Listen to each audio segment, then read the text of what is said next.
আবরার হত্যা মামলায় ২০ জনের মৃত্যুদণ্ড ও ৫ জনের যাবজ্জীবন হাইকোর্টে বহাল। সব প্রক্রিয়া শেষে দ্রুত রায় কার্যকরের দাবি। যে শিক্ষা প্রতিষ্ঠানে এই ধরনের র্যাগিং আছে সেটা তো অবশ্যই আমরা পরিবর্তন চাই, ভালোভাবে বসবাস করতে পারে, ভবিষ্যতে যাতে আর এই ধরনের ঘটনা না ঘটে। আমাদের চাওয়া ওইটাই মেইনলি যে যত দ্রুত সম্ভব বাকি যে স্টেপগুলো আছে সেগুলো সম্পূর্ণ হোক। মাতের বাড়ি গভীর সমুদ্র বন্দরের নাব্যতা ফেরাতে চায় কর্তৃপক্ষ। নিজস্ব ব্যবস্থাপনায় চলছে ড্রেজিং, সাশ্রয় হবে ৪০০ থেকে ৫০০ কোটি টাকা।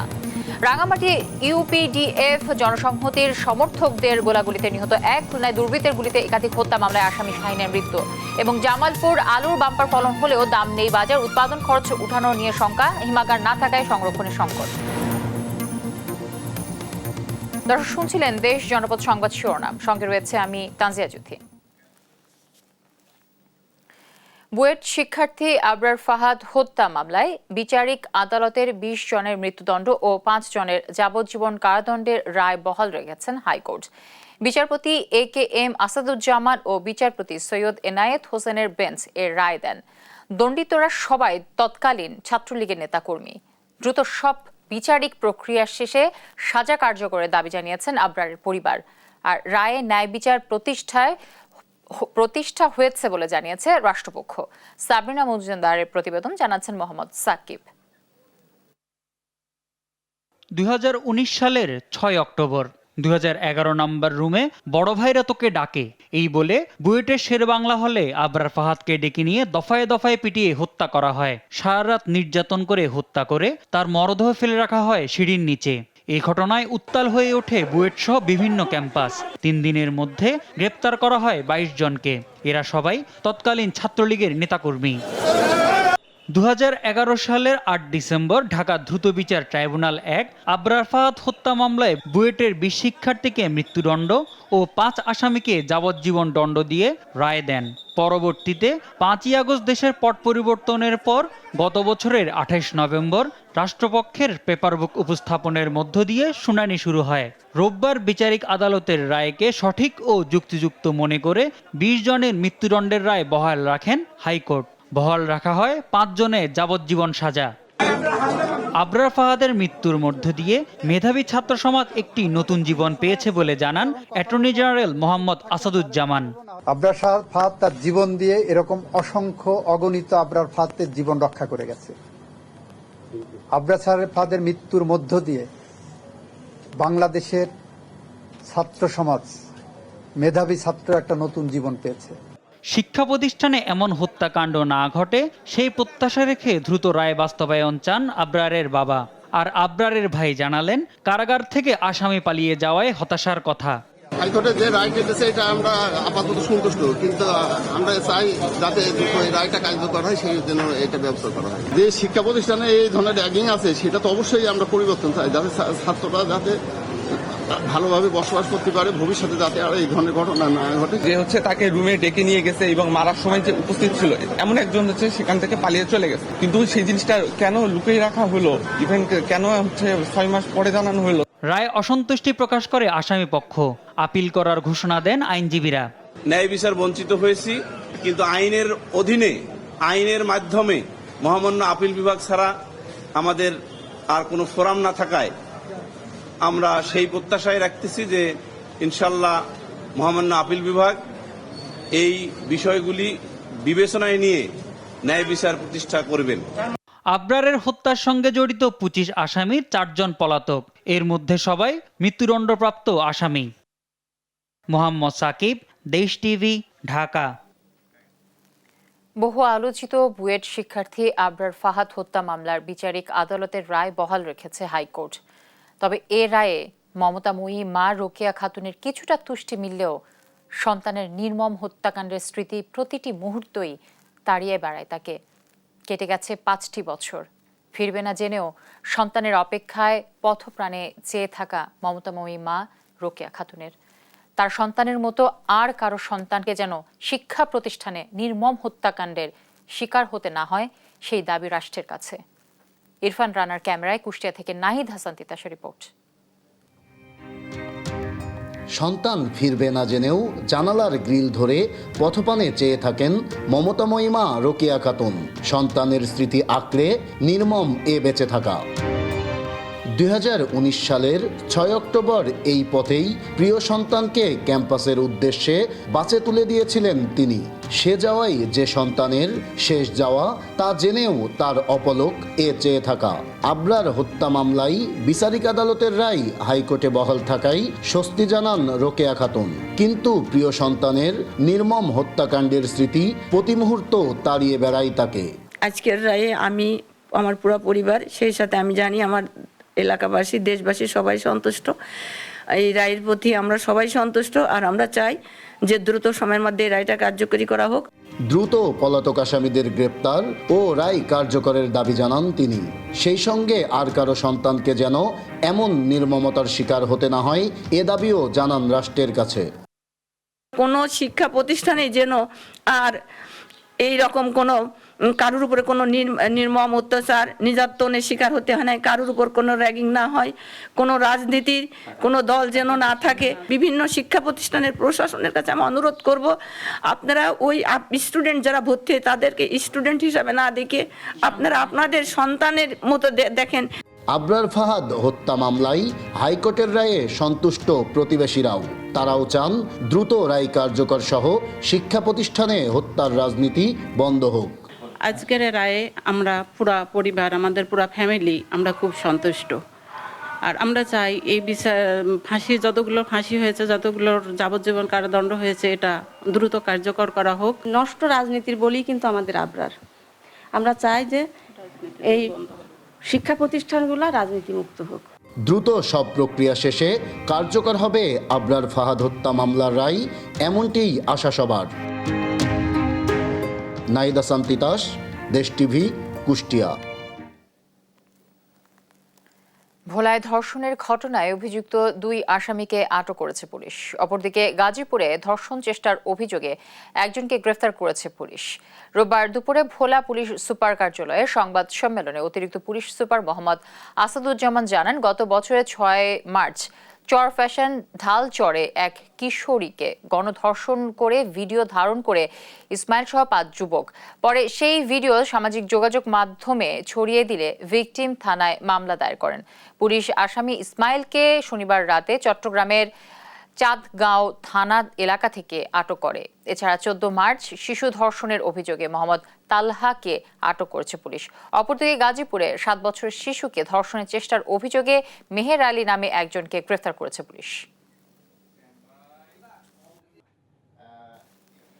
এদিকে নারী ও শিশুর প্রতি সহিংসতা বন্ধের দাবিতে জামালপুরে মানববন্ধন অনুষ্ঠিত হয়েছে। রোববার দুপুরে শহরের দয়াময়ী চত্বরে এই মানববন্ধন অনুষ্ঠিত হয়। এ সময় বক্তারা জানান, বিচার প্রক্রিয়ার দীর্ঘসূত্রিতার কারণে ন্যায় বিচার বাধাগ্রস্ত হওয়ায় সমাজের নারী ও শিশুর প্রতি নির্যাতন ও সহিংসতা ভয়াবহ আকার ধারণ করেছে। এ সময় দ্রুত সময়ের মধ্যে অপরাধীদের দৃষ্টান্তমূলক শাস্তি নিশ্চিত করা ও আইন শৃঙ্খলা পরিস্থিতির উন্নয়নের পাশাপাশি নারীদের নিরাপত্তার দাবি জানান বক্তারা। তাদের জন্য একদম আমরা রাষ্ট্রের অবকাঠামোগত উন্নয়নের পাশাপাশি শিক্ষার মান উন্নয়ন প্রাথমিক ও গণশিক্ষা মন্ত্রণালয়ের প্রধান লক্ষ্য বলে মন্তব্য করেছেন উপদেষ্টা অধ্যাপক ডাক্তার বিধান রঞ্জন রায় পোদ্দার। রোববার সকালে বরিশাল নগরীর সাগরদী এলাকায় পিটিআইতে প্রাথমিক শিক্ষার মানোন্নয়নে বরিশালের স্টেক হোল্ডারদের সঙ্গে মতবিনিময় সভায় এসব কথা বলেন তিনি। এই সময় স্কুলে 1 শিফট চালুর কথাও জানান তিনি। এছাড়াও তিনি স্কুল খোলা থাকলে শিক্ষকদের অন্য কাজে কম নিয়োগ করার অনুরোধ জানায় প্রশাসনকে।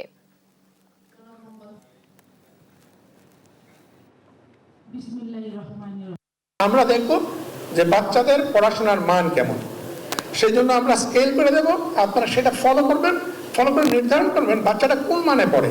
আমাদের বর্তমান লক্ষ্য প্রাথমিক শিক্ষার মান উন্নয়ন করা। এর মানে এই না যে আমরা অবকাঠামো বা লজিস্টিক যে প্রবলেমগুলো রয়েছে সেই বিষয়গুলোকে আমরা অস্বীকার করছি। বর্ষার আগেই মাতারবাড়ি গভীর সমুদ্র বন্দরে নাব্যতা ফেরাতে চায় কর্তৃপক্ষ। এজন্য নিজস্ব ব্যবস্থাপনায় শুরু হয়েছে ড্রেজিং। এর ফলে বিদ্যুৎ কেন্দ্রের জন্য কয়লা নিয়ে আসা মাদার ভেসেল সহজে নোঙর করতে পারবে প্রকল্প এলাকায়। নিজস্ব ব্যবস্থাপনায় এ ড্রেজিং সাশ্রয় হচ্ছে 400 থেকে 500 কোটি টাকা। সহকর্মী AKM নাজিমের পাঠানো তথ্য ছবিতে আরো জানাচ্ছেন অঙ্কন চৌধুরী। কক্সবাজারের মাতারবাড়ি তাপবিদ্যুৎ কেন্দ্রের জন্য কয়লাবাহী মাদার ভেসেল চলাচলে বঙ্গোপসাগরে একটি চ্যানেল তৈরি করা হয়েছে। এই চ্যানেলেই পরিচালিত হবে দেশের প্রথম গভীর সমুদ্র বন্দরের কার্যক্রম।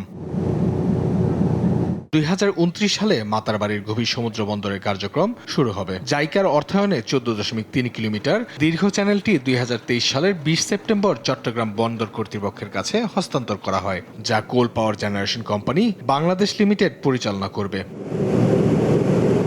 অপারেশন শুরুর আগে চ্যানেলটি রক্ষণাবেক্ষণে ড্রেজিং শুরু করেছে চট্টগ্রাম বন্দর কর্তৃপক্ষ। এই কাজে ব্যবহার হয়েছে দেশের একমাত্র ট্রেইল সাকার হপার ড্রোজার খনন। এখানে মাটিটা সাধারণত কাদা মাটি, বাট কর্ণফুলী চ্যানেলের মাটিটা বালি মাটি, তো ওই মাটিটা খুব সহজে উঠে যায়, বাট এই মাটিটা উঠাতে একটু টাইম লাগে।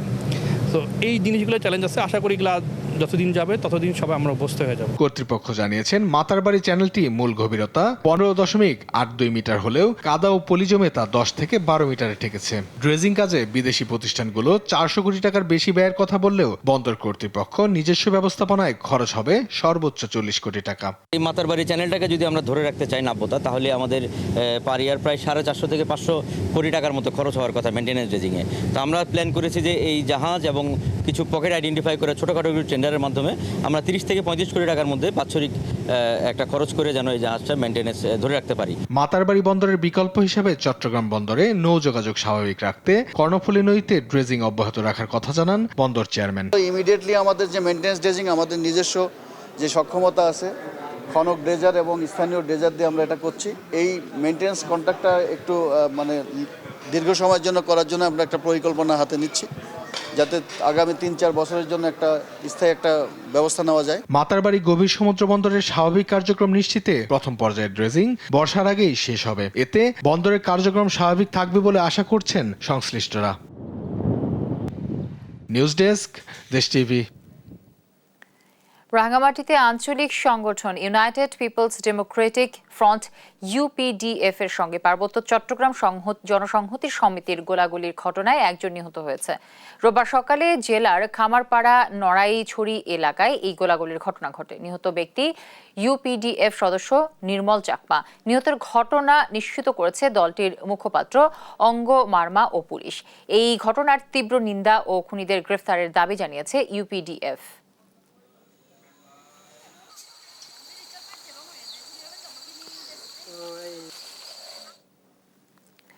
খুলনায় একাধিক হত্যা মামলার আসামি বোমা শাহিন দুর্বৃত্তের গুলিতে নিহত হয়েছেন। শনিবার রাত 11:15টার দিকে নগরীর বাগমার মার্কাজুল উলুম মাদ্রাসার পেছনে এ ঘটনাটি ঘটে। পুলিশ ও এলাকাবাসী জানায়, রাতে শাহিন বাগমারা মার্কাজুল উলুম মাদ্রাসার পেছনে গলি দিয়ে হেঁটে যাচ্ছিল।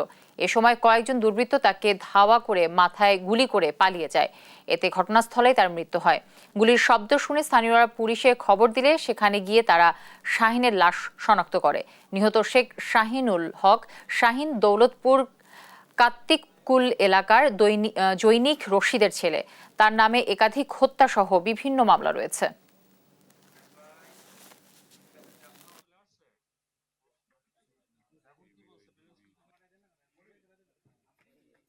আমি তো বাসায় শুয়েছিলাম, বাসা থেকে ডাক দিল, শব্দ হলো কিসের, বাইরে আসলাম, এসে দেখি পড়ে আছে, তার ভিতরে তো কারেন্ট চলে গেল।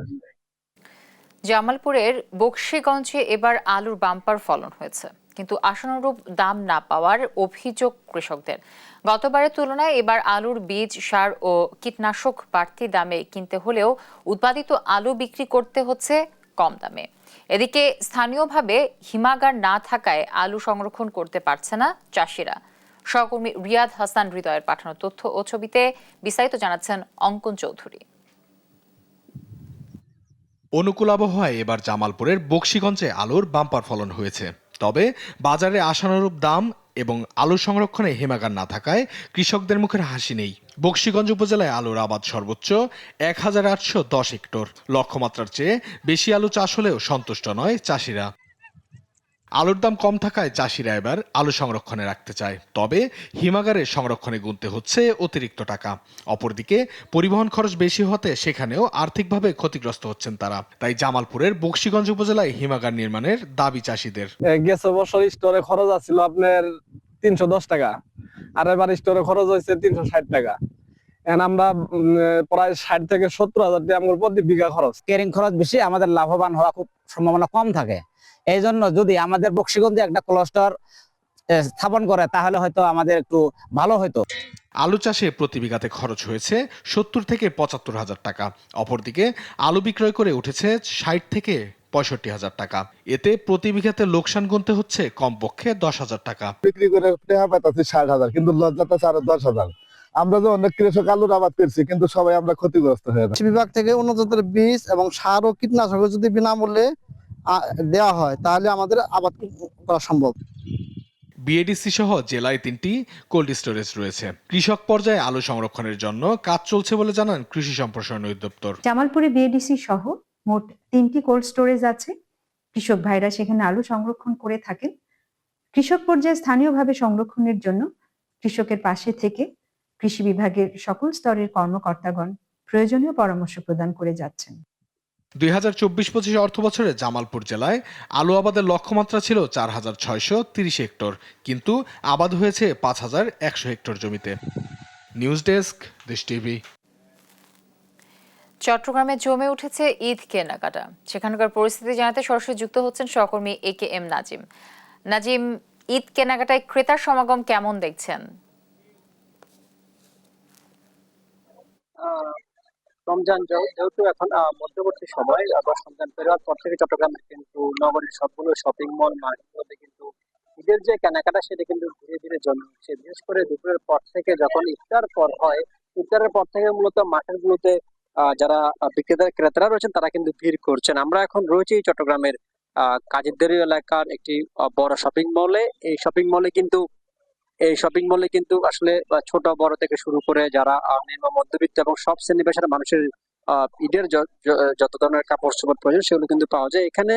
এখন যেহেতু বিকাল সন্ধ্যার দিকে ইফতারের আগ থেকে কিছুটা জমে উঠছে, কিন্তু ইফতারের পরেই এখানকার মার্কেটগুলো কিন্তু জমে ওঠে। এখানকার যারা ব্যবসায়ী তারা যেটি বলছেন যে এখন কিছুটা যারা ক্রেতারা রয়েছেন তারা মার্কেটে আসছেন, তারা বিভিন্ন কাপড় দেখে ক্রয় করছেন, কিন্তু ইফতারের পর এই মার্কেটগুলো ধীরে ধীরে জমে ওঠে। তবে তাদের এবারের বেচা বিক্রি ভালো। আপনি যদি একটু বলতেন আপনার এবারের কাপড়ের বেচা কেনা বা কেমন হচ্ছে, ক্রেতারা আসছেন কিনা?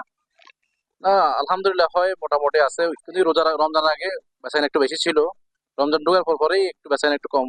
মোটামুটি এখন আসতে রেখে এখন বেচাকেনা হচ্ছে আগের থেকে অনেক ভালো এখন আছে মোটামুটি। এই ব্যবসায়ী যেমন বলছেন এখন বেচা কেনা ধীরে ধীরে বাড়ছে, বিশেষ করে ইফতারের পর যখন ইফতারের পর এবং তারাবির নামাজের পরে ধীরে ধীরে যারা ক্রেতারা আছেন তারা কিন্তু ধীরে ধীরে আসেন। নগরের পাশাপাশি আশপাশের যতগুলো জেলা উপজেলা রয়েছে সবগুলো উপজেলাতে কিন্তু ধীরে ধীরে ঈদের যে বেচা কেনা সেটা কিন্তু জমে উঠছে। এতে করে আসলে যারা ব্যবসায়ী তারা যেটি বলছেন দীর্ঘ সময় পরে তাদের যে ব্যবসায়িক কার্যক্রম সেটি জমে উঠছে। আরেকটি বিষয়, ঈদকে কেন্দ্র করে কিন্তু নগরীর বিভিন্ন জায়গায় কিন্তু যানজট কিন্তু বাড়ছে। এতে করে সাধারণ মানুষের মাঝেও কিন্তু এক ধরনের উদ্বেগ কাজ করছে, কারণ যানজট বেশি হওয়ার কারণে অনেক সময় তাদের যে সময় সেটি ধীরে ধীরে নষ্ট হচ্ছে। তো ব্যবসায়ীরা আশা করছেন যেহেতু রমজান আরো আছে, বিশ্ব রমজানের পর থেকে চট্টগ্রামে আরো ভালো করে কিন্তু সবগুলো শপিং মল মার্কেট ধীরে ধীরে জমে উঠবে। ঈদের কেনাকাটা নিয়ে এই চট্টগ্রাম থেকে ছিল আমাদের সর্বশেষ। সহকর্মী AKM নাজিম যুক্ত ছিলেন আমার সাথে চট্টগ্রাম থেকে। এদিকে সিলেটের বিপণী বিতানগুলোতে এখনো জমে ওঠেনি ঈদের কেনাকাটা। সেখানকার পরিস্থিতি জানবো সহকর্মী খালেদ আহমেদের কাছ থেকে। জমে ওঠেনি ঈদের কেনাকাটা। এখানকার ব্যবসায়ীদের সাথে কথা বলে যেটি জানতে পেরেছি, ক্রেতারা কিন্তু এখনো প্রস্তুতি নিচ্ছেন। অনেকেই দিনের বেলা আসছেন, এসে দেখে যাচ্ছেন, আবার তেরাবির পর কিংবা ইফতারের পর কিন্তু ক্রেতারা এখানে আসেন। তো ব্যবসায়ীদের কথা মতে বা তারা বলছেন যেটি যে দিনের বেলা তেমন ভিড় থাকে না, ইফতারের পর ক্রেতারা এখানে আসেন এবং মোটামুটি ক্রেতাদের একটা উপচে পড়া ভিড় থাকে। তবে আরো কয়েকদিন পর কেনাকাটা পুরো দমে জমে উঠবে এমনটিও তারা বলছেন। এছাড়া কিন্তু সিলেটের প্রবাসী যারা বিশ্বের বিভিন্ন দেশে থাকেন, বিশেষ করে আমেরিকা যুক্তরাজ্য এবং ইউরোপের বিভিন্ন দেশে যারা থাকেন, তারা অনেকেই কিন্তু এবার দেশে এসেছেন, এমনটিও আমাদেরকে ব্যবসায়ীরা জানিয়েছেন। এবং তারা মোটামুটি এখনো গরম না পড়ায় ইউরোপের প্রবাসী যারা আছেন তারা দেশেই অবস্থান করছেন এবং তারা ঈদ করবেন। এই মার্কেটগুলোতেও কিন্তু প্রচুর ক্রেতারা আসতে শুরু করেছেন। এছাড়া কিছু অভিজাত বিপণী রয়েছে যেগুলো কুমারপাড়া এবং নাইরফুল নয়া সড়ক এলাকায় যেগুলোর অবস্থান, সেই বিপণী বিতানগুলোতে এবং ফ্যাশন হাউসগুলোতে কিন্তু ক্রেতারাও আসতে শুরু করেছেন। আমাদের এখানকার যারা ব্যবসায়ী আছেন, সিলেটের ব্যবসায়ীরা কিন্তু বলছেন যে আরো কয়েকদিন পর তাদের কেনাকাটা পুরো দমেই জমে উঠবে এবং এখন কিন্তু ক্রেতারা অনেকটা আনরেডি কালেকশন যেগুলো আছে সেগুলোতে ঢুকছেন। কিছুদিন পর রেডি যে কাপড়গুলো আছে সেগুলো ক্রেতারা ক্রয় করবেন, এমনটি তারা বলছেন। আমি দর্শকদেরকে আপনার মাধ্যমে জানিয়ে রাখতে চাই যে সিলেটের মানুষজন কিন্তু দিনের বেলা কেনাকাটা করতে অনেকটা স্বাচ্ছন্দ্য করেন না। তারা ইফতারের পর কিংবা তেরাবির পর কিন্তু মার্কেটে আসেন এবং তখন কিন্তু অনেকটাই উপচে পড়া ভিড় থাকে। তো আমি সিলেটের সিটি সেন্টার থেকে ঈদের কেনাকাটা নিয়ে সিলেটের সর্বশেষ পরিস্থিতি সেটি আপনাকে জানাচ্ছিলাম। ধন্যবাদ। খালেদ আহমেদ জানাচ্ছিলেন সিলেটের ঈদ বাজারের পরিস্থিতি। খুলনার তালাবওয়ালা জামে মসজিদের ভেতর ও বাইরের সৌন্দর্য এবং আলোকসজ্জায় মুগ্ধ দর্শনার্থীরা। নামাজ পড়তে আসার পাশাপাশি দূর দূরান্ত থেকে মসজিদটি দেখতে আসে অনেকেই। খুলনা বিভাগের মধ্যে সবথেকে দৃষ্টিনন্দন মসজিদ এটা দাবি দর্শনার্থীদের। সহকর্মী নূর ইসলাম রকির পাঠানো তথ্য ও ছবিতে বিস্তারিত জানাচ্ছেন অঙ্কন চৌধুরী। খুলনা বিভাগের সর্বোচ্চ মিনার 226 ফুট উঁচু তালাবওয়ালা জামে মসজিদটি মুসলমান পাড়ায় অবস্থিত। মসজিদটির 4টি গম্বুজ রয়েছে এবং এর সঙ্গে জামিয়া ইসলামিয়া আরাবিয়া দারুল উলুম মাদ্রাসা অবস্থিত। প্রাঙ্গণে সুপারি, নারকেল, ক্যাকটাস, ঝাউগাছ ও অর্কিড লাগানো হয়েছে এবং ভেতরে আন্তর্জাতিক মানের লাইট ফিটিংস ও কাঠের কারুকার্য রয়েছে। মসজিদে পশুর চামড়ায় খোদাই করা কোরআনের বাণী এবং নারকেল গাছ দিয়ে বসার ব্যবস্থা করা হয়েছে।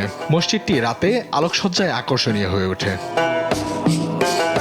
1967 সালে প্রতিষ্ঠিত মসজিদটি আল্লামা শামসুল হক ফরিদির অনুপ্রেরণায় এবং মরহুম হাজী আব্দুল হাকিম জমাদ্দারের পৃষ্ঠপোষকতায় মাওলানা মুজিবুর রহমান নির্মাণ করেছে।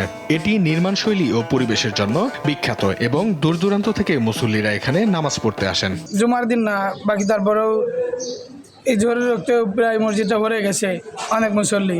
আলহামদুলিল্লাহ, এসে অনেক ভালো লাগলো আর কি। এই মাদ্রাসা যেমন সুন্দর, শিক্ষার মান ততটা উন্নত। মসজিদটা অনেক উন্নত, বিভিন্ন জায়গা থেকে পর্যটকরা এই মসজিদে ঘুরতে আসে। এখানে শুক্রবারের দিন খুলনা সহ খুলনার বাইরে থেকে অনেক মুসল্লি সমাগম হয়। রাত্রেবেলা এখানে আরো লাইটের জন্য যে লাইটিং করা হয়েছে, এর জন্য আরো অনেক সৌন্দর্য জাঁকজমক হয়ে যায়। তালাবওয়ালা মসজিদ খুলনার একটি দৃষ্টিনন্দন মসজিদ, যার মিনার, গম্বুজ ও গেট বিশেষ আকর্ষণীয়। মসজিদের ভেতরে পশুর চামড়ায় হাদিস খোদাই করা রয়েছে এবং দাঁড়িয়ে নামাজ পড়তে না পারা মুসল্লিদের জন্য নারকেল গাছের তৈরি বসার চেয়ার রয়েছে। জুম্মার দিনও মসজিদে অনেক মুসল্লি উপস্থিত হন। আমাদের এই মসজিদে প্রায় 2000 মুসল্লি একসাথে নামাজ পড়তে পারেন এবং ঈদের নামাজও 2টা ঈদের নামাজ এখানে হয় এবং অনেক দূর দূরান্ত থেকে পর্যটকরা এখানে দেখতে আসেন। এটি একটি ঐতিহ্যবাহী মাদ্রাসা ও মসজিদ যা দেখভাল করছেন আলহাজ মোহাম্মদ আব্দুল জব্বার জমাদ্দার। এখানে 2000 মুসল্লি একসঙ্গে নামাজ পড়তে পারেন এবং দূর দূরান্ত থেকে মুসল্লিরা নামাজ পড়তে আসেন। News desk, Desh TV.